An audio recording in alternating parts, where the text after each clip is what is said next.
Por la señal de la Santa Cruz de nuestros enemigos, líbranos, Señor, Dios nuestro. En el nombre del Padre, y del Hijo, y del Espíritu Santo. Amén. Señor mío y Dios mío, creo firmemente que estás aquí, que me ves, que me oyes. Te adoro con profunda reverencia. Te pido perdón de mis pecados y gracia para hacer con fruto este rato de oración. Madre mía Inmaculada, San José, mi Padre y Señor, Ángel de mi guarda, interceded por mí. Celebramos la maternidad divina de María. Es la manera como comenzamos este nuevo año y nos imaginamos el amor tan grande del Padre, del Hijo, del Espíritu Santo a esa mujer, la obra maestra de la creación. Con la imaginación nos ponemos en el pesebre, como la tenemos ahí representada en el retablo, y vamos regodeándonos con las palabras que pronuncia, por ejemplo, el Catecismo de la Iglesia Católica, que menciona este dogma con las siguientes palabras: Dios envió a su Hijo, pero para formarle un cuerpo, quiso la libre cooperación de una criatura. Por eso, desde toda la eternidad, Dios escogió para ser madre de su Hijo a una hija de Israel, a una joven judía de Nazaret en Galilea, una mujer humilde de una aldea perdida, de la zona de los paganos, no de Jerusalén, la zona del esplendor religioso, sino del norte, la zona que llamaban así, Galilea de los Gentiles. Desde el comienzo se habla en el Nuevo Testamento de María como madre de Jesús y de Jesús como hijo de Dios. Entonces, en un silogismo lógico, María es la madre de Dios. Uno de los primeros textos sagrados que habla del tema lo hace de modo contundente. Es uno de los primeros textos del Nuevo Testamento de San Pablo que leemos en la segunda lectura de la misa. Un texto que es la madre de prácticamente de todos los dogmas marianos y fácil de memorizar. Gálatas 4:4. Envió Dios a su Hijo, nacido de mujer. Al llegar la plenitud de los tiempos, envió Dios a su Hijo, nacido de mujer. Esa mujer es la madre del Hijo de Dios. Ahí está claramente expuesto. Más adelante, del siglo II, para reafirmar que Jesús era verdadero hombre contra los gnósticos y los docetas, los padres de la Iglesia, San Ignacio de Antioquía, San Justino, Ireneo, Tertuliano, insistieron en la maternidad de Santa María. A finales del siglo III se empezó a utilizar la palabra Theotokos, Madre de Dios. Por ejemplo, en una oración compuesta entre los siglos III y IV, que te sonará conocida. Bajo tu protección nos acogemos, Santa Madre de Dios. San Juan Pablo II insistía en que era bonito ver que esta oración tan popular, que todos hemos recitado muchas veces, tan antigua, pues ya reconozca, sin grandes elaboraciones teológicas, que María es la Santa Madre de Dios, nuestra intercesora. Siglo III o IV. En el siglo V, en el Concilio de Éfeso, en el 431, se afirmó de modo solemne que la Virgen María era Madre de Dios, Theotokos, en contra de Nestorio. Y más adelante los concilios de Calcedonia y de Constantinopla reafirmaron esta doctrina. Es importante decirlo porque los protestantes después dicen que era una cosa, un añadido calcedoniano, y no, es tradición de la Iglesia, tradición de la doctrina católica. Hasta el Concilio Vaticano II, que es el último, insistió en que no se trata de un hecho biológico simplemente, sino también es un acto de fe por parte de María durante toda la vida de su Hijo. Y entonces la Lumen Gentium dice: la bienaventurada Virgen fue en la tierra la esclarecida madre del Divino Redentor. y en forma singular la generosa colaboradora entre todas las criaturas y la humilde esclava del Señor. Ponemos los ojos en nuestra Madre, la alabamos, nos alegramos con ella y le damos gracias a Dios por este designio, concibiendo a Cristo, engendrándolo, alimentándolo, presentándolo en el templo al Padre, padeciendo con su Hijo mientras Él moría en la cruz, cooperó en forma del todo singular por la obediencia, la fe, la esperanza y la encendida caridad en la restauración de la vida sobrenatural de las almas. Por tal motivo es nuestra Madre en el orden de la gracia. Bueno, toda esta introducción así como histórica, teológica, litúrgica, nos sirve para valorar lo que estamos celebrando. Obviamente a la Virgen la tratamos con más sencillez, como hacemos en la misa. Salve Madre Santa, Virgen, Madre del Rey que gobierna cielo y tierra por los siglos de los siglos. María, venimos a celebrar en esta fiesta, es la Madre de la naturaleza humana de Jesús, como celebra la liturgia de la fiesta. En la liturgia de las horas, por ejemplo, decimos: hoy se nos manifestó un misterio admirable. En Cristo se unieron dos naturalezas. Dios se hizo hombre y sin dejar de ser lo que era, asumió lo que no era. Sin dejar de ser Dios, comenzó a ser hombre, hombre verdadero, con cuerpo y con alma, sin sufrir mezcla ni división. Y todo esto lo vamos viendo en la liturgia que vamos a celebrar dentro de un rato. La primera lectura está tomada del libro de los Números, que algunos de ustedes hemos estudiado en estos días. Una bendición solemne con la que terminan las disposiciones para el pueblo que salía de Egipto. El Señor te bendiga y te proteja. El Señor ilumine su rostro sobre ti y te conceda su favor. El Señor te muestre su rostro y te conceda la paz. Es una de las más antiguas bendiciones del Antiguo Testamento y de las más hermosas, dicen muchos. Es citada en los Salmos, la rezaban los sacerdotes en la liturgia del templo. Algunos autores antiguos vieron en esa triple invocación, el Señor te bendiga, el Señor ilumine tu rostro, el Señor te muestre su rostro, como una alusión a la Santísima Trinidad. Pero manifiesta sobre todo la esperanza de recibir la más grande bendición posible, la de poder contemplar el rostro de Dios. El Señor ilumine su rostro sobre ti, el Señor te muestre su rostro. Por eso la Iglesia la escoge también como para empezar el año, nos bendice de esa manera. Es una bendición también de las que están previstas para usar en la liturgia. Nos hace recordar aquel salmo que he mencionado en estos días: buscaré tu rostro, Señor, como hemos buscado en el tiempo de Navidad. Y es un motivo de acción de gracias. Señor, te damos gracias porque ya nos has dado esa bendición, la de poder contemplar el rostro de Dios, que es lo que sucedió en la noche de Navidad.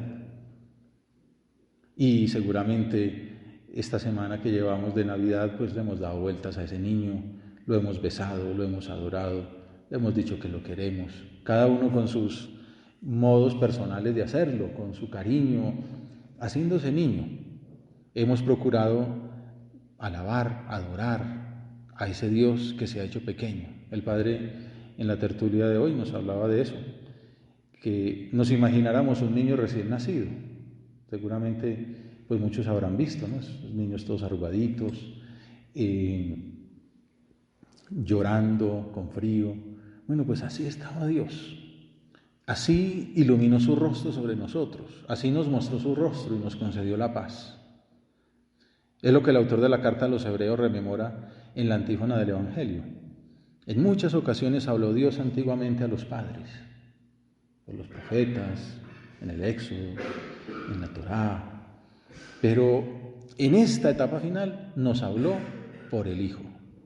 En la solemnidad de la maternidad divina de María conmemoramos que por ella recibimos los bienes de la salvación eterna, decimos en la misa. El autor de la vida, gracias Señor, porque a través de esa Madre tan maravillosa te nos has dado. Has venido para salvarnos, has venido para darnos vida, como nos recrea San Lucas en el 2 capítulo de su Evangelio. El contexto que no vemos en la misa es el anuncio del nacimiento de Jesús a los pastores que están trabajando al raso, pasaban la noche al aire libre, velando por turno su rebaño. Nos imaginamos esa escena, nos ponemos ahí junto a esos hombres en medio del frío, basta con imaginarse que estamos allí en el monte. Y de repente un ángel del Señor se les presentó. La gloria del Señor los envolvió de claridad. Se llenaron de gran temor, naturalmente, ante semejante manifestación. Pero es muy bonito ver que Dios escoja para estas manifestaciones a los pastores, a los pobres, a los humildes, a los periféricos, diría el Papa Francisco. Estos hombres eran despreciados por los escribas y los fariseos porque eran impuros, porque claro, estaban sucios, porque pues no se purificaban como manda la ley, no eran tenidos en cuenta su testimonio para los tribunales.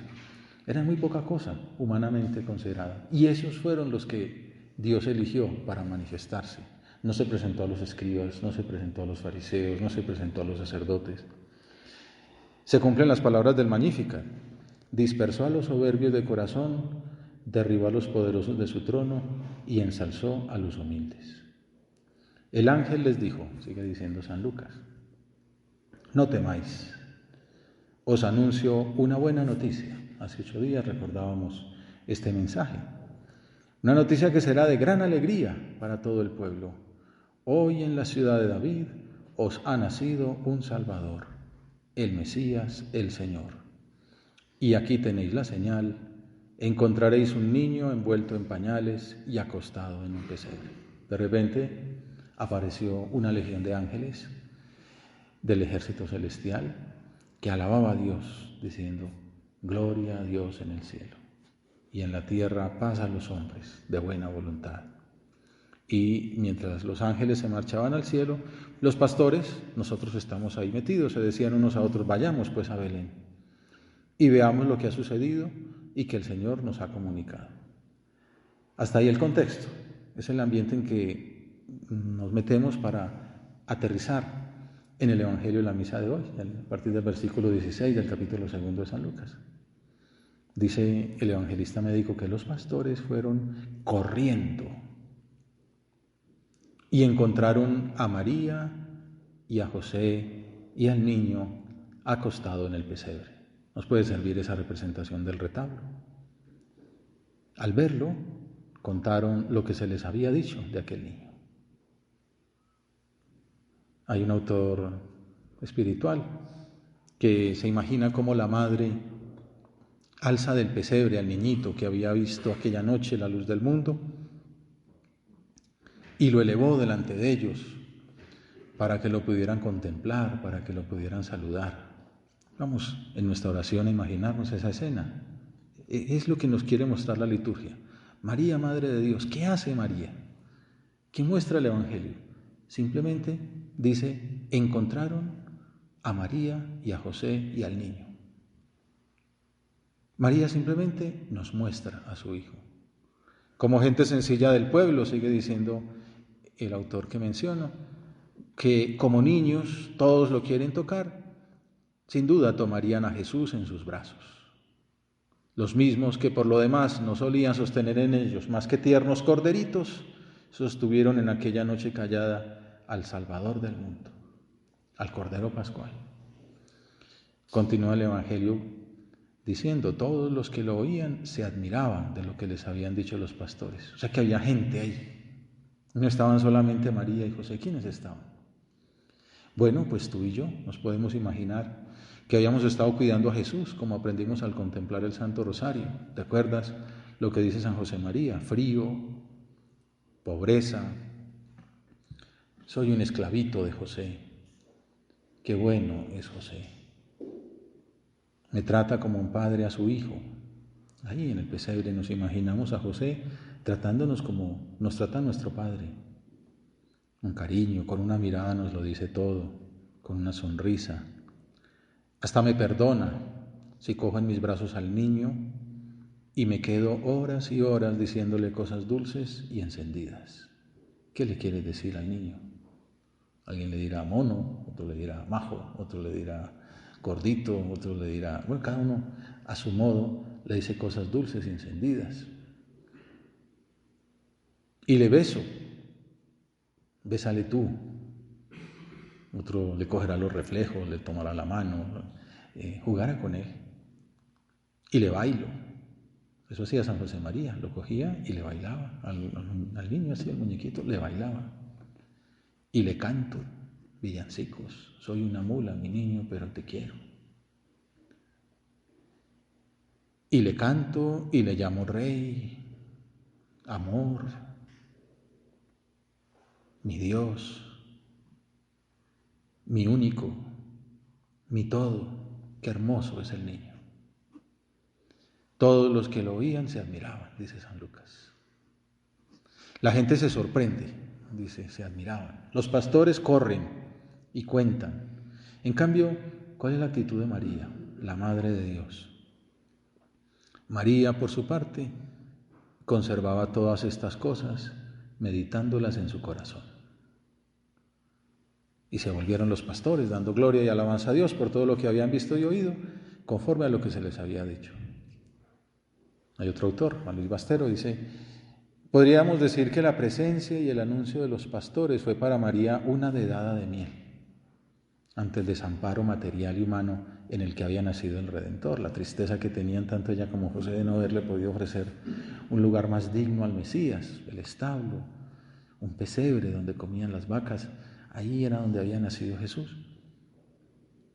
Pues recibe la Virgen como esa dedada de miel de ver a estos pastores adorando a su Hijo. El Señor cuidaba y protegía al niño, aunque diese la impresión de que lo había abandonado. Ella, con esa reflexión interior, conservaba todas estas cosas, meditándolas en su corazón. Deseaba adecuar su vida a la voluntad divina manifestada en estos sucesos. De esta forma, se convertía en el primer evangelio viviente de la Iglesia. Pensaba, cuando me dijeron que predicara sobre este misterio, ¿qué nos podría decir el Señor con esta fiesta? ¿En qué podíamos centrar nuestra meditación? Y me venía a la mente pues esta escena, ¿no?, que es la del Evangelio del día. ¿Qué nos dice María? ¿Qué hace María? Pues la respuesta es: ofrece al niño y medita todas estas cosas en su corazón. Bueno, pues parece que ese es el mensaje que nos quiere dar el Señor. La Virgen como maestra de oración, de adoración, de contemplación, de acogida del amor divino. María tiene el niño en sus brazos, en el pañal, y nos lo entrega. Tómalo. Cántale, báilale, habla con él, haz oración. No olvidemos que tenemos de fondo un contexto de preparación de un aniversario gordo de la obra, el 14 de febrero, y que el Padre nos ha invitado a que nos preparemos. ¿Cómo? Procurando ser más rezadores, pidiéndole al Espíritu Santo que nos renueve en nuestra vida interior, concretamente en el modo de rezar, que nos lleve a ser cada vez más almas de oración. Bueno, qué bueno pensarlo delante de María. María entregándonos a su niño y diciéndonos: mira, ahí lo tienes para que seas alma de oración, para que te renueves. Y piensa uno en nuestro Padre, esas homilías de Navidad de los últimos años de su vida, hablando de la importancia de ser almas de oración, de renovar la lucha, de pedir por la Iglesia, de pedir por la situación de la humanidad, situación que continúa vigente. Bueno, pues quizá María es el atajo, es el sendero que nos muestra cuál es el camino para renovar nuestra vida interior, para renovar nuestro modo de rezar. No se pone a dar vueltas y decir: es que esto es la clave. ¿Qué mejor punto para luchar? A los 70 y pico de años, nuestro Padre decía eso: estoy aprendiendo a rezar, estoy como un niño que balbucea. Bueno, pues nosotros también acudimos a nuestra Madre para que nos ayude a rezar, a conservar todas las cosas en el corazón, a darles vueltas, a agradecer.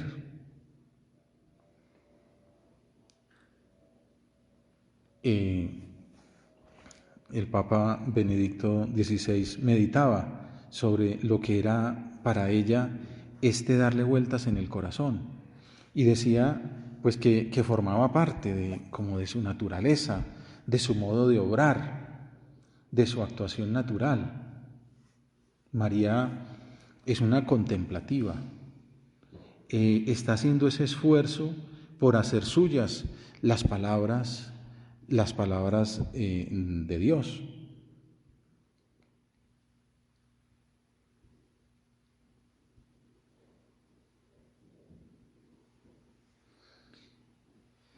En la oración colecta de la misa diremos: oh Dios, que por la maternidad virginal de Santa María entregaste a los hombres los bienes de la salvación eterna, concédenos experimentar la intercesión de aquella por quien merecimos recibir al autor de la vida, tu Hijo, nuestro Señor Jesucristo. Que aprendamos de María a ser almas de oración. Me venía a la mente, entre tantas posibles anécdotas sobre la vida mariana, sobre la devoción a la Virgen, una que me contaron hace un tiempo, y tenía en la nebulosa en Sevilla, España, famosa por esa devoción a esas imágenes de la Virgen, a la Virgen Macarena, que sale en procesiones en Semana Santa, de un hombre que le había tenido mucha devoción a María, que recibió la noticia de la enfermedad de su madre y acudió a rezarle a la Virgen, a pedirle el favor de la curación de su madre. Pues aparentemente la Virgen no lo escuchó, pues era la voluntad de Dios, ¿no? que muriera su madre, y entonces allí fue, ante la capilla, a decirle: yo a ti no te rezo más. Si tú quieres hablar conmigo, ven a mi casa. Yo aquí no regreso.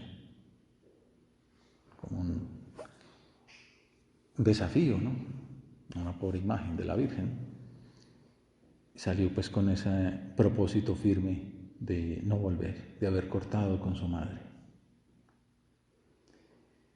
Y en la siguiente Semana Santa, en medio de la procesión, se largó un aguacero tremendo. Tanto que pues los que llevaban el paso pues se vieron en la obligación de meterse en un garaje alto que encontraron en el camino, y era la casa de aquel hombre. Aquí no vuelvo, si tú quieres hablar conmigo, ven tú a mi casa. Pues la Virgen fue allí. Pues la Virgen hace lo que haga falta, ¿no? Para estar cerca de nosotros, para mostrarnos a su Hijo, para invitarnos a ser almas de oración. María conservaba todas estas cosas en su corazón. Confrontaba lo que le pasaba con lo que Dios le estaba pidiendo. Aprovechaba para ver en aquellas circunstancias la voluntad de Dios. Esa es la gran enseñanza, mostrarnos a su Hijo y enseñarnos el camino. Luego el gran maestro de oración pues será el mismo Jesús, que también se dedica a dar gracias a Dios permanentemente. Pero de María aprendemos precisamente el Magnificat que vimos que se cumple con aquellos pastores, cuando va donde su prima Isabel y le cuenta, bueno, no le cuenta nada, simplemente va a visitarla, inmediatamente el que le cuenta es el Espíritu Santo, que se llena del Espíritu Santo, su hijo también lleno del Espíritu Santo, pues patalea, señala al Mesías presente, y María comienza esa oración tan maravillosa del Magnificat, que está hecha con retazos del Antiguo Testamento, como una muestra de su vida interior, de cuánto había considerado las palabras de Dios en su oración.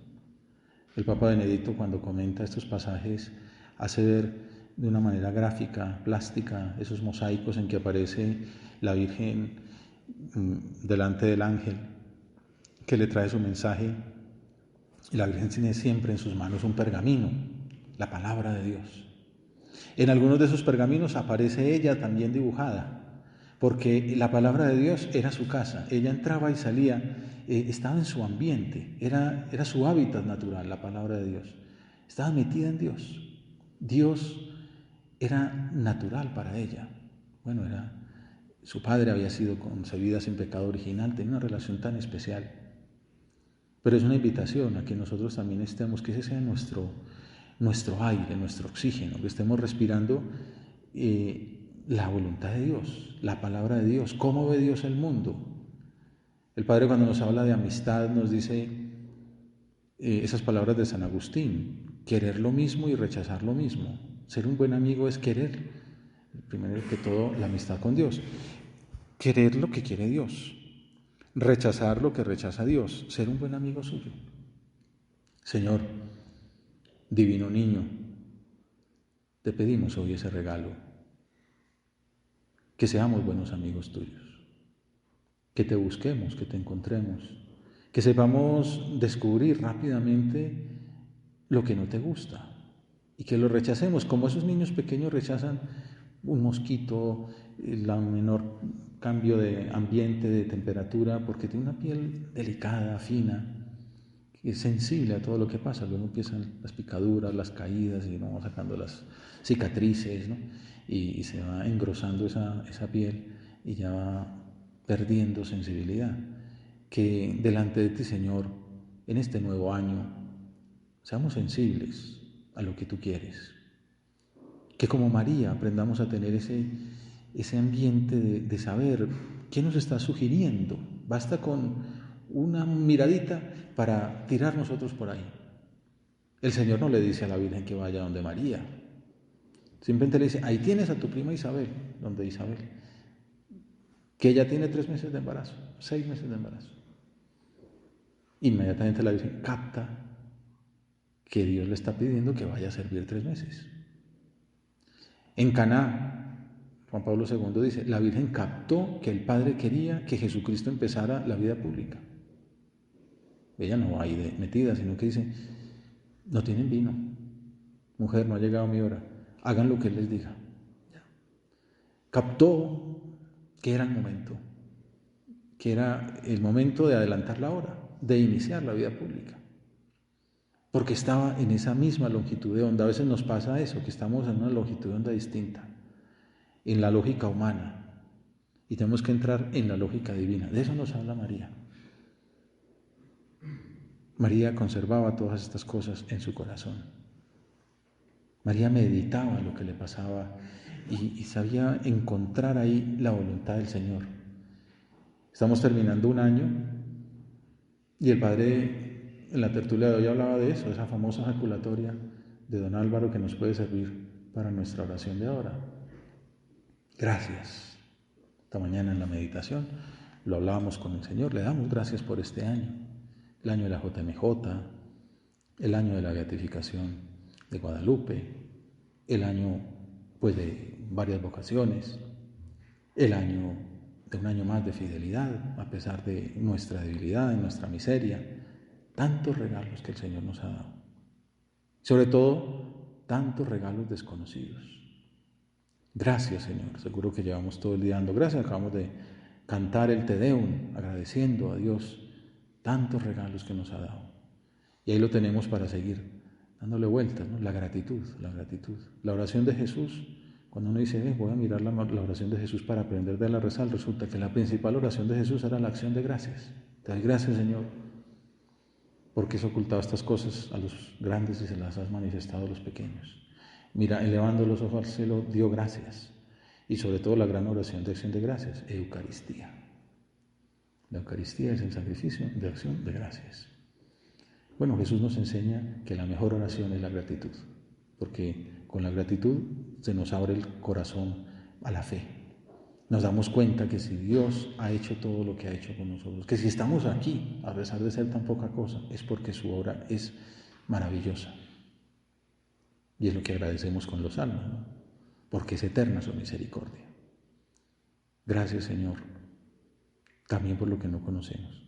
Gracias, decía el Padre un poco refiriéndose que a veces es difícil ser optimistas con la situación del mundo o con la situación nuestra personal. Bueno, pues ser optimistas porque Dios tiene mucho más que darnos que nosotros que pedirle, porque nos ha dado mucho más de lo que le hemos pedido. Pero también tenemos que pedir perdón, porque la hemos embarrado muchas veces, porque no hemos estado a la altura, porque no somos buenos hijos suyos, porque somos muy miserables, porque tenemos defectos.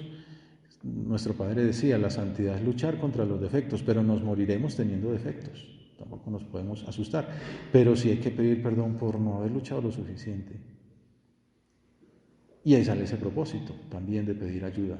Gracias, perdón, ayúdame más. Todo esto lo aprendíamos de don Álvaro. Qué ejaculatoria tan bonita para presentarle al Señor delante de María.